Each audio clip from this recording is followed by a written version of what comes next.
Assalomu alaykum Texnolyuks kanalimiz obunachilari, hurmatli klientlar, podpischilar. Bugun sizlardan bir narsa so'rayman. Bu konditsionerlarimiz bor, xolodilniklarimiz bor, pilisoslarimiz bor, gaz plitalarimiz bor. Yana har xil modellari bor. Qaysi narsaga aksiyani ko'proq barik?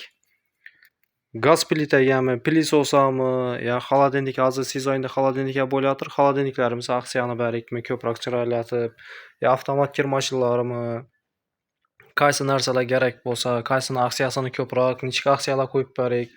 Shuni kommentariyada iloji boricha ko'proq yozsangiz, shunga qarab 2-3 kun davomida o'qib chiqamandan, shunga qarab aksiyalar qo'yib beraman. Xalq so'ragandek aksiya qo'yib beraman. Narxini tushirib aksiya qo'yib barikmi? Yo yorma-yori qo'yib podarka bilan barikmi? Nechta aksiyalari barik? Kutib qolaman hammangizni. Birma-bir kommentariyani o'qib chiqaman. Shunga qarab aksiya qo'yamiz, xudo xohlasa.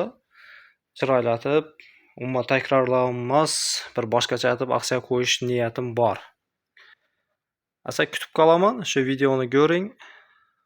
Shunga qarab aksiya chiqaraman. Xudo xohlasa, katta xolodilniklar bo'ladimi, kichkina xolodilnikmi, pilisosmi, gaz plitami, qanday narsa kerak bo'lsa, yo avtomat kir mashinlarmi ko'ramiz.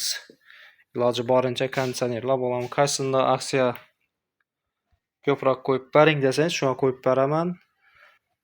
Kutib qolaman asa.